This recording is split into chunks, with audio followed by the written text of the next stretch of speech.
നമസ്കാരം, എല്ലാവർക്കും the taste പവിലിയനിലേക്ക് സ്വാഗതം. നമ്മൾ ഇന്നുണ്ടാക്കാൻ പോകുന്നത് പറങ്ങാണ്ടി തീയൽ. അതിനുവേണ്ടി ആദ്യം കുറച്ച് പറങ്ങാണ്ടി വേണം.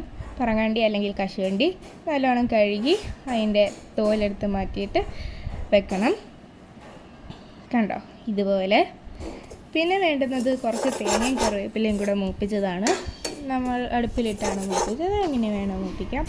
പിന്നെ ചെറിയൊരു പീസ് സവാളയും കുറച്ച് കുഞ്ഞുള്ളിയും വേണം, വീഡിയോയിൽ കാണിച്ചിരിക്കുന്ന അളവിൽ. അതും കുനുകുന അരിയ, ഭയങ്കര ചെറിയ പീസാകണ്ട, എന്നാലും ചെറിയൊരു പീസിൽ. കണ്ടോ, അതിൻ്റെ ഉള്ളിലേക്ക് ഇഞ്ചിയാണ് ഇട്ടിരിക്കുന്നത്, കുനുകുന പീസാക്കി.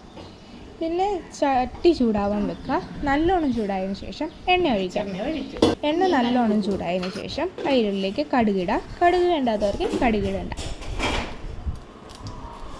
അത് കമ്പൽസറി അല്ല. കടുക് നല്ലോണം പൊട്ടിത്തെറിക്കട്ടെ. അതിനുശേഷം അതിൻ്റെ ഉള്ളിലേക്ക് നമ്മൾ അരിഞ്ഞ് വെച്ച വെളുത്തുള്ളിയും ഉള്ളിയും കറിവേപ്പിലയും ഇഞ്ചിയും കൂടി ഇടാം. അത് നല്ലോണം ഇളക്കി കൊടുക്കുക. നല്ല വഴലുന്നിടം വരെ ഇളക്കുക. എപ്പോഴും അങ്ങോട്ടും ഇങ്ങോട്ടും ഇളക്കിയില്ലെങ്കിലും കുഴപ്പമില്ല, ഇടയ്ക്കിടയ്ക്ക്. പിന്നെ അത് ഇച്ചിരി തീ കൂട്ടിയിട്ട് ഇളക്കുക, കാരണം വഴണ്ടി കിട്ടണം. ഇളക്കി അതിങ്ങനെ ഒരു പാകമാകുമ്പോൾ അതിനുള്ളിലേക്ക് ഓൾറെഡി ഉപ്പിട്ടിട്ടുണ്ടായിരിക്കും. പിന്നെ മുളക് പൊടി ഇടാം.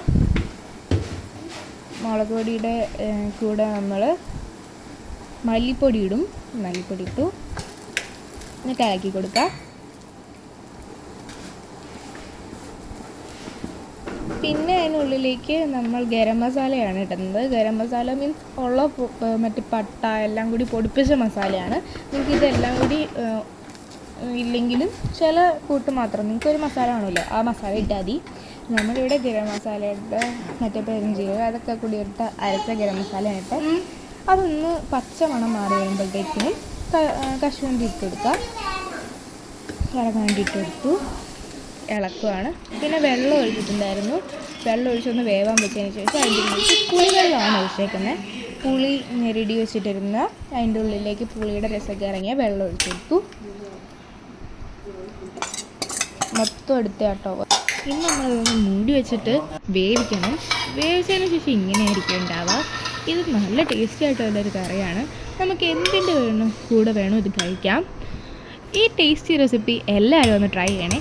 വേറൊരു ടേസ്റ്റി റെസിപ്പിയായി നമ്മൾ അടുത്ത വീഡിയോയിൽ കാണും. അതുവരെ tata, bye bye. Please like, share and subscribe. By.